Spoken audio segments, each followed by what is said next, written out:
And welcome back to the Tuned In podcast. Go. We're here, baby. Yes, sir. We got March Madness coming up this week. Yes, sir. Which is going to be so exciting. I don't know about you, but I can't stop thinking about it. It's so coming up so soon. That time Selection of year. Sunday's tomorrow as we're recording, so that'll be really good. But how you feeling? Oh, man, I'm doing pretty good. Cougs lost yesterday. Well, Cougs won. The Cougs won, but our Cougs lost, I guess. Different Cougs. Well, yeah, no matter what, some Coug is going to win.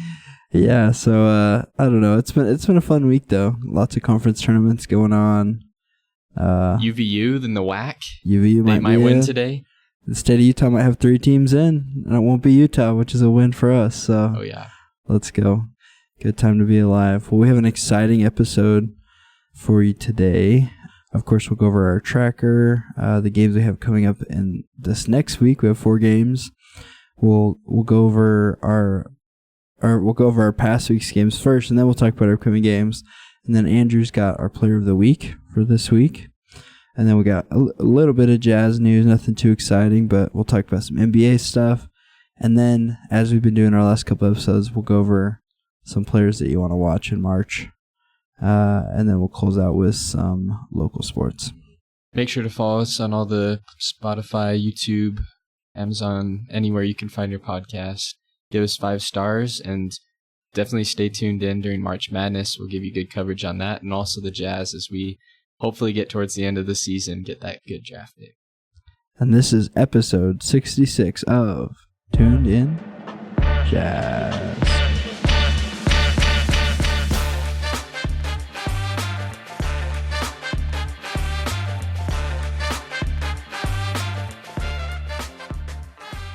Well, an interesting week to say the least. Yes, sir. For the Jazz. Oh, man. We were just talking about it before. Like, I feel like it's getting real hard to stay locked in. We're trying our best here, but holy cow, it's getting rough. Yeah, I think, if anything, we played 4 games this week. Yeah. They all felt the same. Like, we're trying, but we're not. Yeah. And we're in every game, but yeah. 8-game losing streak right now. It's almost like the other team knows, like, hey, we know you're going to try and lose, so we're going to also, like, not care as much, too. Like, the Celtics didn't play Jason Tatum. It seemed like the Grizzlies could have played better. I don't know. Yeah. But here we are. Let's start with the Sixers game. And I guess also our predictions. You're still gaining on me. Good week for a prediction. Barely. But I'll give myself credit. I predicted the Sixers score as a loss by 4 on the nose. Go. I don't know if we've predicted any games on the nose till that. Yeah, I don't think we have. That's hard to do. We'll take it. It seems like it's just getting harder and harder to know what these scores are going to be because sometimes the Jazz are in it and it's a loss by 4 and sometimes it's like a big blowout. Yeah. I don't know. How do you feel like you've been doing predicting? Yeah, it's tough. Ever since I got my lead, I've just kind of been a little conservative with it. Like, you can pretty much keep yourself at like a decent score if you just go like middle of the road predictions, and obviously that's not easy for you to catch up that way. So, my apologies, but it's good. It's good. And I guess starting with that Sixers game, Tyrese Maxey's been injured for a while, so they played without him. Sixers are not looking great. They're definitely down there in the lottery with us now. Yeah. Our boy Kyle Filipowski had himself a game. Yeah, he balled. He balled out with 25 points, 7 rebounds, 3 assists, 3 steals, made his 3-pointers. I don't know about you, he's been looking like a pretty good 3-point shooter. Yeah, he's solid. In the last month or so, like as he's been playing more minutes. He's been showing up from 3. Absolutely. I wouldn't expect him to take 9 threes. I think that's the most of anybody. Keontae had 10, but still, 9 threes is... Yeah. One of his best games. I'm pretty sure last week we talked about how he got his career high. Mm-hmm. I'm pretty sure he matched it. I don't know if... Because 25 is career high again, so I don't know if that's what he got last week, but... He's just continuing to play at the top of his game. Yeah. Proving himself. Yeah, honestly, I think one of the things that I love the most about this game is our rookies and Keontae. I guess he's not a rookie, but They're just showing out right now. They look like the best players on the floor this game, for the Jazz at least. 25 and 7 for Flip. Isaiah Collier 13 and 10, of course, as usual, other than the 7 turnovers. And then Keontae, 25 as well. 6 rebounds, he was 3 looking assists, all right. 3 steals. So not the greatest shooting percentage. He was like 35%. Yeah, that's still some growing pains, but I think they're looking like the best players on the floor. That's what we'd want right now. So I feel like that's not what we were getting last year at this time. Like last year at this time, it was still like, oh, look, Kelly Olynyk popped off. It's random time. Or no, not last year with Kelly Olynyk, but yeah. Simone Fontecchio till he got traded. Yeah, we just had all these guys that were like, why is this guy still playing? Like, get him off the floor. So we're doing it right this year, I think. So yeah, Bryce Sensabaugh, he was underrated this week too. Yeah. Because he's been playing more minutes in this stretch too as the season's wrapping up. He had 14 points in this game, and watch out for him in the other games too. He had some good nights. Absolutely. And then I guess on the Sixers side, Quentin Grimes is apparently their best player. Yeah. Right now he had 25. Lonnie Walker had 25. If you're watching this game, you might be confused. It's actually not the G League, guys. Yeah. Even though you might think it's the G League, really no big names on the Sixers at all. Dude, what are you talking about? They got Yabusele, the French. Okay, yeah. The French. I'm just kidding. Andre Drummond, obviously. like 5 years ago, would have been a big name. Yeah. Yeah, no, that's the Sixers are pretty. I don't know what they're gonna do. I feel like they have much bigger issues than they realize. Probably like the whole Embiid thing. I think Embiid's still gonna be good, but how long do you play this game with him where he's like playing but not playing? Yeah, if you don't trade him now, will he even play again at that level? Who knows? And it's like I'm kind of getting the vibe that maybe the Paul George thing just didn't work out and they're gonna move on probably. But that's just my opinion. But like if I were them, I would just focus on building around Maxey and Jared. I think Jared McCain's gonna be pretty good. So yeah. And the thing is with Paul George, I actually think he is a really good fit. Yeah, but not for that price tag. No. Like if he was getting like half his salary, I actually would still like this move, but he's going to be taking up at least 40 to 50 million every year for a while. Big contract. And you're that's going to make it hard to soon too. Yeah, exactly. Like you don't have infinite salary cap. You're not going to be able to sign everybody you want. It's kind of like the Suns. They got Bradley Beal and that kind of hurt their team. So I'm thinking the same thing might happen to them. Yeah, I agree. Unless maybe they do get rid of one of their big three. Hey, we'll take Paul George here in Utah. Why not? Yeah, he could help us tank, actually. I don't know. Paul George is a fun player to watch when he's healthy. Like, he's just very smooth. It's like fun. It's like him and Kyrie are my favorite. I think just like if I was watching highlights. Pure highlights. Yeah, I think they're my favorite. And it's been hard. You can definitely see he's aging a little bit, so he's not as good as his former self. Yeah. And then we went to Boston and played the Celtics. This one wasn't as much of a blowout as we thought, although the Jason Tatum didn't play. Al Horford didn't play. Anybody from the Jazz stand out to you in this game? Yeah, I think this game, it was an interesting one. We kind of down most of the time, and then Sam Hauser just decided to have the best third quarter he's ever played, where he hit 6 threes in a quarter or 7 threes in a quarter. Yeah, it's pretty wild. Why are we leaving him open? I guess, I don't know. And then the Jazz actually did really well in the fourth quarter. John Collins was getting points. Bryce Sensabaugh had like 17 points in the fourth quarter alone. Yeah. So he's getting a lot of good shots to go in at the end of the game. And so I completely went into this game thinking the Jazz were going to get blown out. But in that fourth quarter, we did kind of make it a little bit more close. And liked what I saw from John and Bryce Sensabaugh. Yeah, I totally agree. I think Celtics they're just so deep. I mean, I'm really just hoping Danny Ainge is hoping to build something like that over here, because they're just like, they could rest Jason Tatum. I mean, even against good teams, you rest Jason Tatum and you're still starting, Jaylen Brown, Derek White, Drew Holiday. That's still a solid rotation of guys. Peyton Pritchard's been great. Peyton Pritchard, yeah. Absolutely. They even got, guys, the Baylor Shireman's out there. The couple times I've seen him play this year, his rookie year, he's looked okay. Although he was a guy I was considering wanting in the second round. The Jazz, yeah, absolutely. I'll take Filipowski over him. But Absolutely. at the time, I was into Baylor Shireman. Yeah, but he's just buried deep because they're just so deep there. So, yeah, just a tough team down. I really was impressed. Like you said, John Collins, 28 and 10, 2 assists, 2 steals. Just all around a great game, honestly. Yeah, and then moving on, headband night. Yes. On the road against the Grizzlies. You might not be able to tell, but Andrew and I both have headbands on right now. I'm just kidding. We don't. No, we're not like... I loved having Bowler Jack and Thurl even had headbands on. That was pretty cool. That was funny. And then sad, I think Colin Sexton didn't wear a headband, so he might have been the only one. Yeah. But it looked like a pretty good game just for morale. I'll say Lauri. I don't think Lauri pulls it off. I think everybody else looked okay, but Lauri, I was like, really? It doesn't look like it. You know who pulls it off pretty well? Who's KJ Martin. Oh, yeah. I think he looked good with a headband on. Yeah. Even Walker Kessler, I thought, looked okay with it on. I mean, it wasn't his style usually, but... Yeah. One thing, though, that impressed me this game, speaking of Walker Kessler, 6 blocks. He's been... Oof. I mean, he's always affects shots, but just like lately, it seems like he's just really locked in on protecting the rim, and I just love it.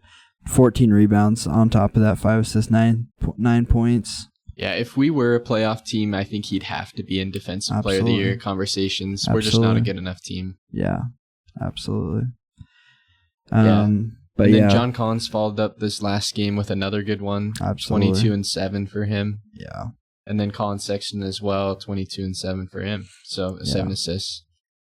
Getting close to that triple-double. Yes, sir. Yeah. Another one that's kind of, we don't give him his flowers this year because he probably doesn't deserve them, but I actually thought Cody Williams' stats are... Really?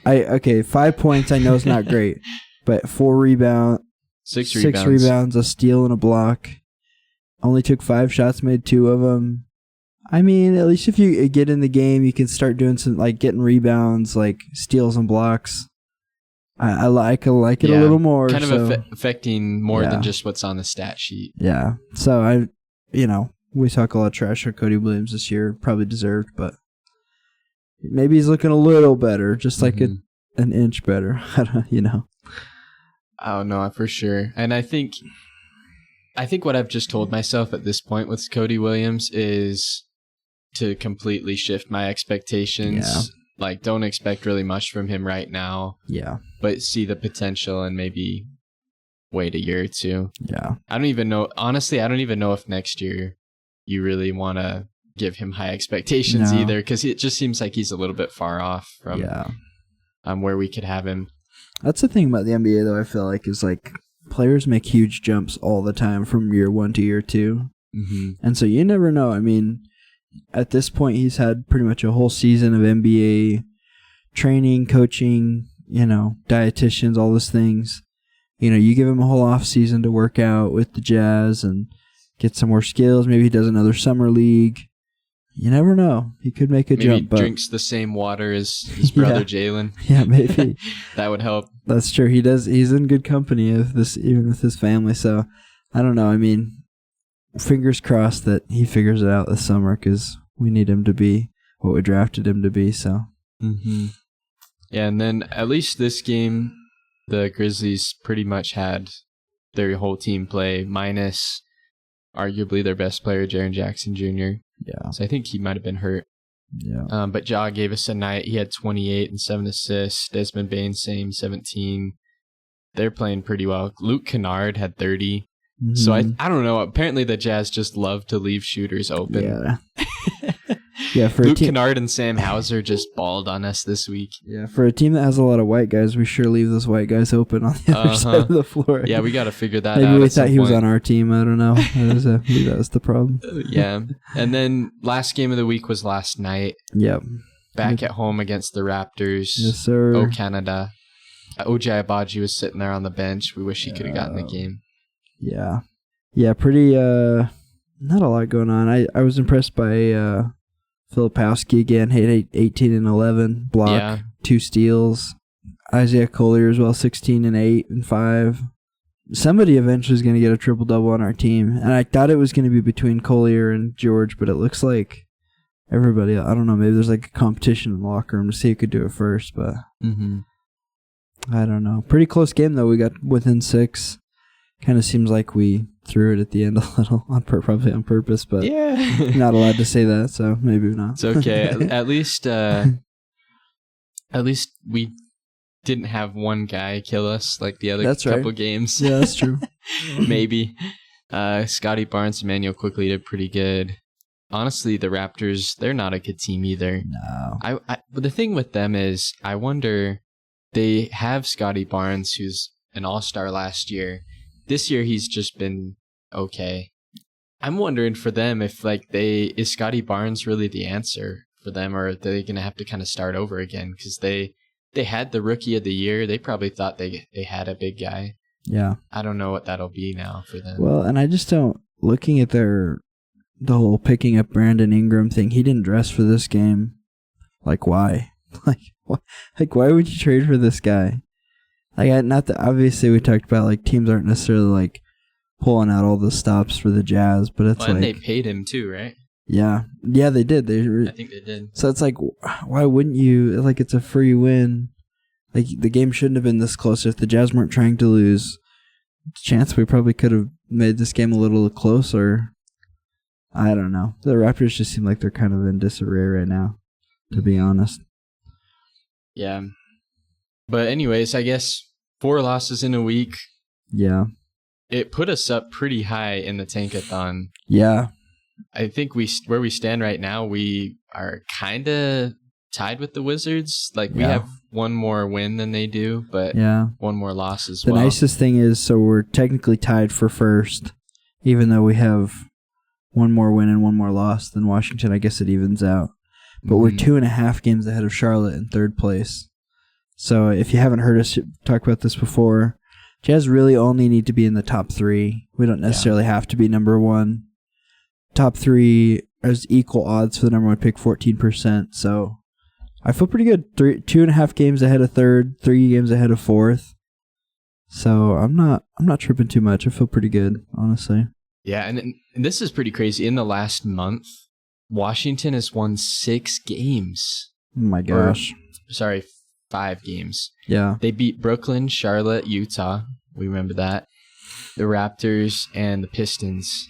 And the Pistons were kind of on fire recently, so that's kind of crazy. They beat them. So shout out to the Wizards. Let's go. But that takes us to our Player of the Week. And there's a couple guys that I had my eye on as we were going through those box scores. But I think for this week, I got to give it to my guy, Kyle Filipowski. Oh, yeah. I was hoping you do. Yeah. I think he also kind of deserved it last week, too, because he had a career high. So I thought if he didn't get it last week, he could definitely deserve it this week as well. Absolutely. He just had another career high night and then followed it up with another pretty good game. Yeah. And this is probably the best he's been all year. Absolutely. When we drafted him in the 2nd round, we all thought he was going to be a steal of the draft, and he's proving that he is worth that value. He could have been drafted higher. I think arguably he should have been in the Rising Stars Challenge with him or Collier, one of the two. Because he's just been looking so nice. He can shoot, he can pass, do a lot of great things on the court. So shout out to Kyle Filipowski, winner of Player of the Week. Oh, dude, I love that. I actually really like Kyle Filipowski's skill set is just so, he's just so long. He plays big, but he's also handles the ball pretty good. And just, I can't even believe that we got him and Collier as late as we did in the draft. It's kind of insane that those are our 2 best rookies, that we both were pretty much 2nd round picks. I guess, what was it, Filipowski first? I can't remember. No, Collier first, and then Filipowski. Filipowski's 32 or 33. That's right. They were 2 or 3 picks apart or something. Yeah. But those guys, I'm feeling confident that they're part of the Jazz's future. I hope that they feel that way too. Yeah, I hope so. Good pick. Well, we have 4 games upcoming this week. Some more must-lose games, if there's such a thing, and 1 must-win, I think, to help some other draft picks. Starting with that pick, on Sunday we play at Minnesota. All of our former Utah boys over there. What are you feeling? What are you feeling about this game? I want to fact check this, but I'm pretty sure Minnesota's been playing really well recently. They're better, yeah. I don't know if you've seen it, but Julius Randle's been actually buying in more to being like a defender and passer instead of just a scorer, and that's been really good for them. Yeah, Minnesota's... At one point they were in the lottery, but now their pick's going to be 21, which is our pick. But they've won 7 straight. They're 8-2 in their last 10. That's really good for them. Really good, yeah. So it's hard to pick a win with that. So I'm going to say Minnesota by 6. Yeah. Yeah, as much as I want the Jazz to win, I'm going to say loss by 14. I think they're locked in. Ooh, big margin. Yeah. And the reason, I think they're going to play Jingle and Joe. He's going to come in and drop. He's going to be the white guy that drops 30 on us this game, I hope. Yeah, or at least he'll do an inbound pass at some point. That's right. It'll probably be a lob or something sick. So, yeah, it's going to be a tough one. Then we go Monday, come back home, play the Bulls. Yes, sir. Bulls right now, they've been middle of the pack. Yeah. It seems like they've been that the last couple of years. Yeah. But they are on a 4-game winning streak, so they've been doing all right. Their road record is about 50%. So who do you got for that? Yeah, I'm gonna keep going with my personal policy here that I have to pick one win each week. I think this is gonna be the win. That'd be my guess. Okay. We'll come back home. Not that means anything now because nobody goes to Jazz games, but I would say the Jazz win by 6. I think it could be a close game. Why not? Go gut feeling there. I like it. I'm gonna go loss. Yeah, that's fair. Bulls win by 10. They're coming to Utah, but we don't want to win games, so I think we're gonna drop this one. Yeah, I could agree just in with case we win another game later. Yeah, I could agree with that. And then we have a day off in between our next game on Wednesday with the Washington Wizards. It's a battle for the top, I guess, or for the bottom, rather, I guess.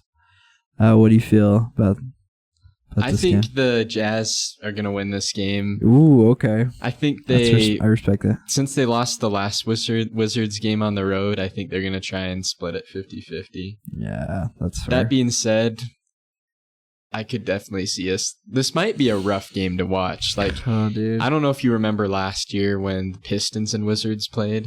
Yeah, those were bad. crazy games because no one wanted to win. So that's kind of the vibe I'm getting from this game. Is it's going to be a head-to-head loss fest. Yeah. So. Yeah, I could agree. I'm gonna say it's gonna be a loss. Will I be watching this game? Probably not, to be honest with you. But I'm going to say Jazz lose by 8. I think it's going to be... That's fair. I don't know. And then I don't know if I said the margin, but I said win by 2. Okay. Nice. So let's go. We'll see. I respect that. Either way, I think it's going to be a close game. It's going to be interesting. It probably will. Yeah. Yeah, maybe Chris Middleton will pop off or something. We'll see. Yeah. All right. And then we close out our week here in Salt Lake with the Celtics. Obviously, we just lost the Celtics, but what are you feeling? This will finish out the season series against the Celtics. Yeah. I think it's definitely going to be a loss. The question is just by how much. Yeah. Because last game was actually surprisingly close. Yeah. But I'm going to say Celtics win by 12. Oh, okay. Not by too much, not too little. It's kind of a pretty nice, solid margin. Win. Yeah, I'm gonna agree. I think last week we went a little more extreme on the Celtics one, but maybe they'll rest some more players. We're getting, at this point, we got like 15 games left. Teams like Celtics are going to start resting guys. So I'm going to say Celtics still win, but I'm going to say they win by 10. Kind of in the same boat as you. All right. Could get ugly. Who knows? We'll see what happens. Yeah, and I guess that means we both predict at least one win this week. Yeah, so we'll see. We don't know which game it'll be, but I think that's a good rule of thumb is we'll probably win about one a week. You got to. Well, with that, we have some sad news for our viewers. The Utah Jazz are officially eliminated from the playoffs as of this week. Dang. We're sorry to break it to you this way, but obviously, man. Realistically, how long do you think we've been actually eliminated from the playoffs? Well, you want to know something that's even crazier? What's that? The Wizards are not eliminated yet. Are you serious? Oh, the East is just so horrible, dude. Because, they're like 14 games out of the playoffs, and so there's still a way the Wizards could make it. Oh my gosh. That's actually insane. Oh, man. Yeah. But, I guess that's what we were shooting for. So good for the Jazz, I suppose. Yeah, and then I guess we should talk about the Jazz got fined $100,000 for resting Lauri Markkanen. Yeah. This came as a surprise to me. A little bit, yeah. But we know that Lauri's been missing, the last 3 weeks of games from like a back sprain or something. Yeah.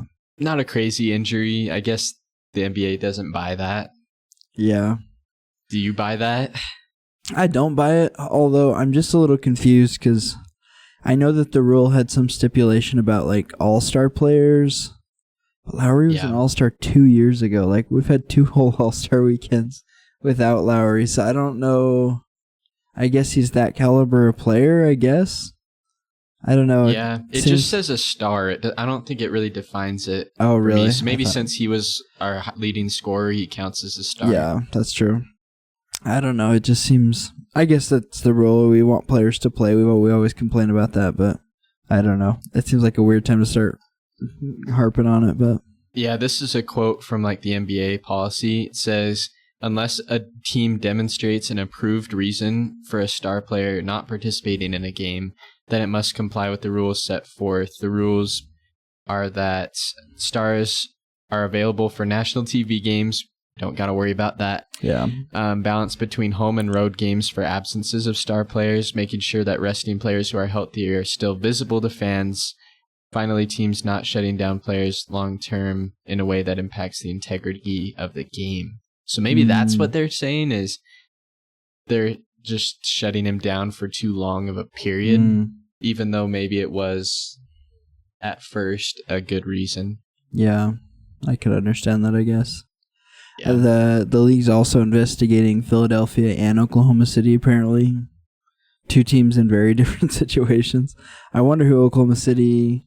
Yeah, I don't know. Theirs is probably a different situation, but I guess that maybe the league just had a meeting and decided this was the week they were going to come down on everybody. I don't know. Yeah, I think I read something. There's $100K fine. I think the next one's like $250K, and then it just keeps going up. So it makes me wonder if we're going to see Lauri play more, if the Jazz are just going to take the hit. I don't know. It'll be interesting to see from here on out. Yep. But then I guess that takes us to another injury that came up. The John Collins injury, I guess. He sprained an ankle, which I'm also kind of questioning, but I don't know. Yeah. But he'll be out for a couple weeks. He played super well in 2 of the games this week, so we'll see. I think an ankle sprain is valid for at least a week or 2. So yeah. It's fair. We'll milk it. And we'll definitely milk it. Yeah. I don't know if you saw, we kind of hinted at it earlier. The Jazz had a impromptu headband night. Yeah, apparently that's right. I saw something. Isaiah Collier apparently got a new haircut and decided to wear a headband. So some other guys were joking, and then all of a sudden it just became a thing. It's kind of funny. I guess it's nice to see these guys like finding ways to come together, even though they're not obviously winning. It's kind of fun. Yeah, it reminds me of like when BYU had a headband night. Everyone wore a headband. Maybe the Jazz should have a headband night where they give away some headbands to the fans too. That would be pretty sweet. I'll go. Yeah. Yeah, I mean, I don't think it'd be that hard, right? Because they give away like the towels. So maybe a headband wouldn't be too bad. Yeah. Well, I guess some NBA news. Did you see LeBron calling out Stephen A. at the game? He kind of got in his face a little. Yeah. Yeah. Kind of weird. I don't wonder why LeBron did that in public. A little odd, yeah. Apparently, according to Stephen A., you never know. Stephen A. likes to embellish, I think, sometimes. But according to Stephen A., LeBron wasn't happy that Stephen A. was talking about Bronny.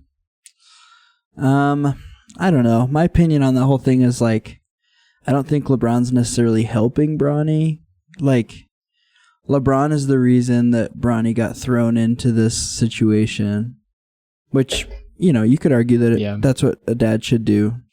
But then, like, to like go after anybody that says anything negative about him, it just kind of makes it seem like even more so like his dad's just the only reason he's there, you know? Mm-hmm. I feel like it would almost just be better to let all the stuff roll off Bronny's back and just keep doing your thing, you know? Bronny's actually, I think, playing pretty good in the G League right now. Every time I see him in NBA, it seems like he's playing better and better.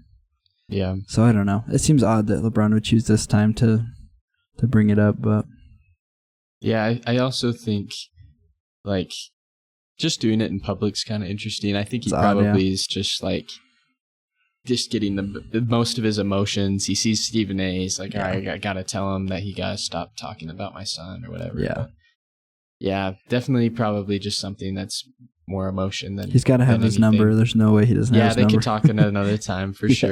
Absolutely. And honestly, if you've been watching, Brownie's been decent. I think at so least too. In G League, he's been getting 20-point games. For a second round pick, I wouldn't be mad at that pick. If I was he's anybody. actually been starting to play pretty decent the last half of the season. I don't know if that will necessarily translate to being good in the NBA yet. Yeah. But G League, he's starting to figure it out for sure. Yeah, and that's the thing.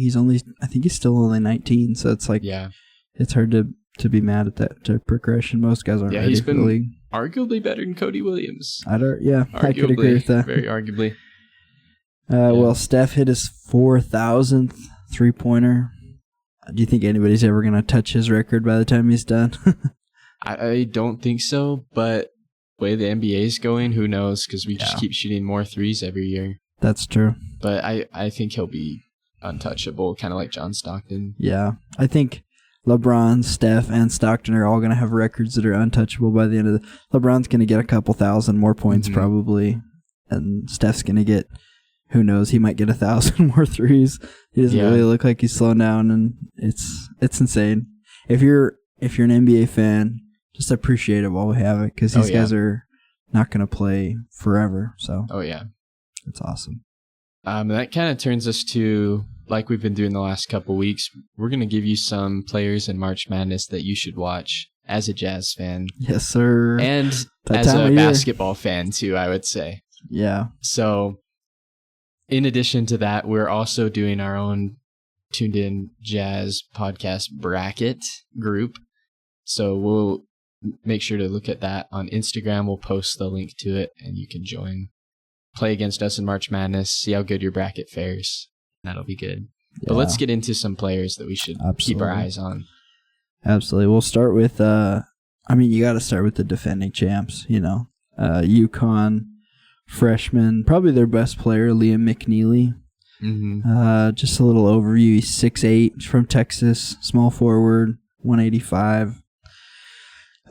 Something I really like about him, I think he plays pretty scrappy, plays through contact really well. He's not like crazy athletic. He's your classic 3-and-D white guy, but something I just really took note of was how good of a shooter he was. He shoots 39% from three, which in college is pretty good. 40%'s kind of the standard there. 14.5 points a game is not bad, and honestly, one thing I love about him, Bobby Hurley, he coaches his players to play hard. They're having kind of a down year compared to the last 2 years, but honestly, any UConn player, I think that's going to translate to the NBA pretty well, as we've seen with some other guys. Oh, yeah. And I also think just being in that UConn system helps you a lot. Absolutely. As transitioning into the NBA. You learn a lot of good plays. Dan Hurley's pretty smart when it comes to that. Yeah. So I think transitioning over to NBA, you'll be able to understand those systems a lot better too. So hopefully he's getting the IQ on top of the raw talent. Absolutely, yeah. Yeah. And as far as fit with the Jazz goes, I don't know, small forward we could always use. That's kind of a position I feel like we're trying to fill in. So he could fit pretty good. Just keep loading up on small forwards. Yeah. I don't know if I'd want to reach for him, but if he's available at 21, I could see him being a solid option. So yeah. Beast. And then moving on to my guy, I got two guys in the Big Ten. Kasparis Giannis. I might be saying it wrong, but I'm pretty sure it's Kasparis Giannis. Yeah, Fighting Illini guy over there. Yep, he's on Illinois. He's a beast. Right now, he might be ranked as the number 1 point guard in the draft. I think so. Him, Yegor, Boogie Flans, Jeremiah Fierce, we've talked about some of them already. Yeah. But this guy, Giannis, from Illinois, he is something special. Mm. And not only is he a really good point guard, but he's a 6'5" point guard. So he's got the frame and the skill. He's a really good passer and shooter. He looks like he's dominating college basketball with the amount of talent around him. He's just passing it everywhere. Mm-hmm. And so I would argue that I could see this guy going in the top 8 for sure. Yeah, I definitely agree. Maybe the first point guard in the draft.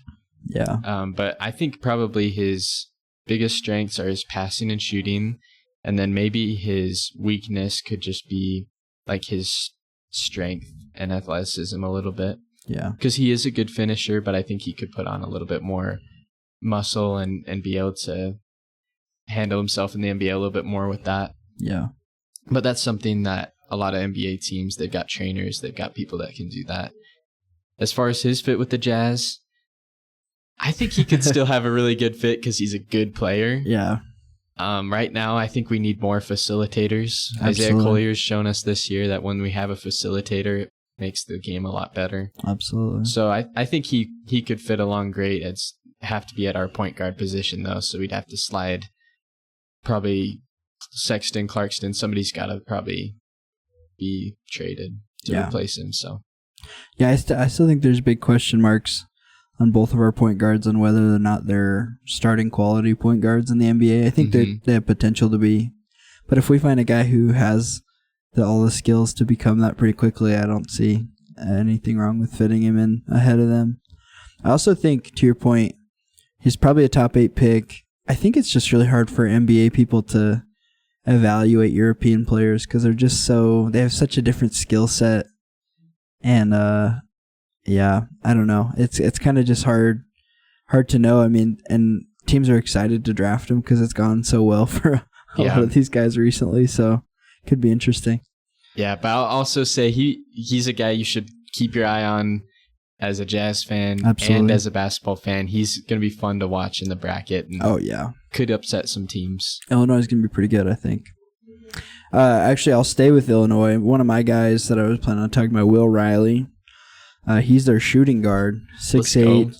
To be honest, I didn't know a lot about Will Riley, but I started watching some of his highlights, and he's an exciting player. 6'8" is big, too. Yeah, for a shooting guard. He kind of plays shooting guard, small forward, depending on probably the matchups, but one thing I really love, he's a great finisher. I mean, like, some of his layups at the rim were just really nice, especially, like, he's good at playing through contact, which is not always a thing you find from college guys. Another thing I really loved, his jumper is like really smooth. He's got long arms, and so he kind of has like a high release on his shot, which is something you need in today's NBA. He only averages 12 a game, but I mean, 12 a game in college is pretty solid. Good. That's like a 20-point-a-game guy in NBA. So yeah, if you want to watch some potential draft picks, Illinois might be your place to watch. So yeah, definitely. And then I guess where do you think he'd fit with the Jazz? I think he'd be a nicer fit, especially at shooting guard, small forward. I think the Jazz's biggest questions is at the wings. I mean, I don't know if I believe that Colin Sexton. I don't know. I love Colin Sexton. I feel bad saying it, but I just feel like that's still a question mark to me. I don't think Colin Sexton is necessarily the guy yet, so he could be a good fit. Definitely. And then keeping at that position at small or shooting guard, I guess, we got our guy Jace Richardson from Michigan State. He's a 6'4" shooting guard, freshman. Let's go. He's been very good. Yeah. Michigan State's going to be like a 2 seed in this bracket. Low key, they might be one of my favorites in the bracket. I think they're going to be pretty good. You know that they have one of the best coaches in the nation, absolutely. in Tom Izzo.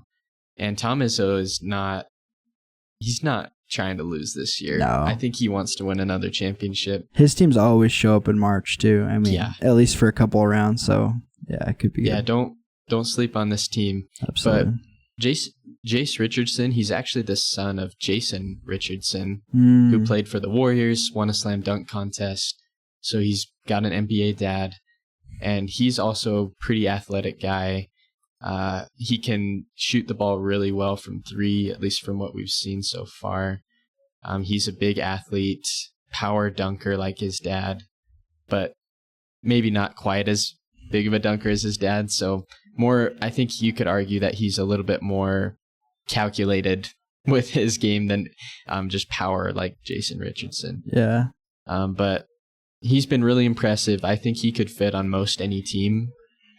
He's a good shooter. He can kind of fit along with a lot of guys. So I honestly think he could fit with the Jazz just as well as he could fit with anybody. Yeah, absolutely. I love that. Yeah, I mean, we're just in need of talent, so respect that. Well, the next guy I want to talk about, we're going big a little. I guess we haven't really talked about any big guys. Well, big guys. But Asa Newell from Georgia. SEC's been pretty crazy this year. And Asa Newell's been, I think he was their freshman of the year this year, if I remember right. Mm-hmm. He went to Montverde Academy, so he was teammates with Cooper Flagg last year. Power forward, really. Most of the mock drafts and things I'm seeing have him as the number one power forward in the draft. I guess they don't consider Cooper Flagg a power forward. I do, but anyways. Yeah. He's averaging 15 a game, 17 rebounds. 7 rebounds. 17 would be impressive. 7 rebounds. 54% from the field. Just really long. For a power forward, he plays very modern. A lot of times he's pushing the ball up the floor. For a 6'10 guy, that's pretty good. I mean, he's no like Kyrie with his handles, but I think it's enough that you could, play a small ball lineup with him if you wanted to push him to the 5. I think he would actually be a really, really good fit with the Jazz. Kind of reminds me of John Collins just a little bit with how kind of athletic he is. Probably quite a bit better shooter. He shoots 30% from 3, which isn't fantastic, but it's not, you still got to guard him. So I think he'd be a really good fit with the Jazz. Love it. I love it. We need I think every NBA team needs some size. Yeah, so absolutely. A guy like that, you honestly see the size and you're like, I'm sold. Yeah. But he seems like definitely a good talent along with the size, right? Yeah. And then the last guy that we've got, Con Knippel from Duke. Duke's got a lot of good players that are going to all go in the draft. I think they have like 3 or 4 NBA draft pick guys. It's insane, dude. But Con Knippel, he's like a small forward, 6'6". He kind of plays like a point guard in some ways, though. Yeah. But they call him a small forward. He's from Wisconsin, the number 1 ranked prospect from Wisconsin. Let's go. He can shoot too. He's got a legit jump shot. Yeah, he does. When Cooper Flagg's trying to get some space, this guy's on the corner of the wing and he lets it fly and he makes a lot of shots. He shoots 40% from 3, which is very good for college. Yeah. And he shoots 90% from the free throw line. Sheesh. And so this guy's not one you want to leave open, Con Knippel. Yeah. And then he's also shown that he throws a ton of lobs to their bigs. Yeah. It seems like that's one of his go-to moves. And so, yeah, overall, I'd say he's definitely a guy that looks like he's got NBA upside, especially with the jump shot, the ability to kind of run a pick and roll. And I'm sure the Jazz could use him. Yeah. So he'd probably slide in at that small forward position, probably off the bench to start, and just be able to bring some offense for us. Yeah. Honestly, the Duke's going to be such a tough out. They just, with how much talent they have, they're going to spread the floor so well. And then you of course you have to worry about probably the best scorer in college basketball, Cooper Flagg, if he comes back from that ankle injury. But yeah, Con Knippel has got some exciting. Hopefully, it seems like I've seen a lot of things having him in the lottery. So I'm not sure that the Jazz would be in any position to draft him unless he dropped. But yeah, especially if he has a good tournament, he probably will stick in there. That'd be hard, yeah. But some exciting things to watch. Let us know if there's anybody. Obviously, by the time you hear us next, it will be mid-March Madness. But let us know if there's anybody we're missing, anybody we should be paying attention to. We check out last week's episode. We also talked about 4 guys then. And we've talked about guys all throughout. So yeah, lots of people to look out for this tournament. And then I guess just our BYU basketball update. Yeah, man. We've had some good games, and then yesterday we got that big loss to Houston. Yeah. Man, Houston's a tough out for us. Honestly, I think the thing we can take away, though, BYU is a good team. 9 straight Big 12 games, 2 of them against Iowa State, 1 against Arizona, 1 against Kansas. We're no slouch. I don't think that this team's a first-round exit in the tournament. Knock on wood, but... Yeah, I think we've shown we deserve to be in the tournament. and now it's just a question of how we perform. Yeah. And Richie Saunders, holy crap. Cow. He is hooping right now. Did you see on social media, apparently his great-grandfather invented tater tots? Yeah, I saw they started calling him Tater Tot Saunders. I was like, dang, that's pretty lit. That's kind of cool, actually, yeah. No, he's been so good, and he started making his free throws really well, too, and a lot of the guys on our team aren't super great with free throws all the time. No. So that you can't say there's many players playing as good as he is going into the bracket. Yeah, and he, I don't know if, I can't remember if we talked about this last week when it came out, but he was named most improved player in the Big 12. Also was all Big 12 first team. Yeah. I honestly think I know he's the reason we won that Iowa State game. He got the block at the end and then hit the three and both sides of the floor, offense and defense. Yeah, so I'm just wondering where they're going to build the Richie Saunders statue. Probably right next to the Kevin Young statue would be my guess, but kind of fun. Utah Hockey Club, 29, 26, and 11. I think we picked up a win, a loss, and a tie this week, so hockey season's got to be coming to a close as well. Speaking of hockey, though, I don't know if you've seen this, but Alex Ovechkin, I really should know more about hockey, who he plays for, but he's 9 goals away from breaking the all-time goals record from Wayne Gretzky. That's like an unbeatable record. Yeah, so it's pretty sick. So if you want to see history, he's probably going to break it this year is what I'm hearing. I think there's enough time left. I think all those games are on ESPN Plus, so anybody can watch them pretty much. That's pretty cool, though. I guess new to hockey, but understand how we know who Wayne Gretzky is, which tells you how freaking big of a name he was. Pretty crazy. I think Wayne Gretzky, from what I've seen, like there's a lot of GOAT debates for MJ and LeBron or Tom Brady and whoever. Wayne Gretzky is solidified the GOAT of hockey. Yeah. And it's like not even close. Yeah. So I guess the fact that one of his records is getting maybe broken this year is pretty interesting, but that's wild. He's totally the GOAT of hockey. Absolutely. No doubt. Absolutely. Well, thank you for listening to this episode of the Tuned In Jazz podcast. Watch out for March Madness. We've got some guys to keep your eye on. And also watch out for the Jazz as they kind of go into this last part of the season, hopefully get a good pick and see some of our rookies shine. Follow us on all the podcast platforms. Give us a good rating and take care. Peace.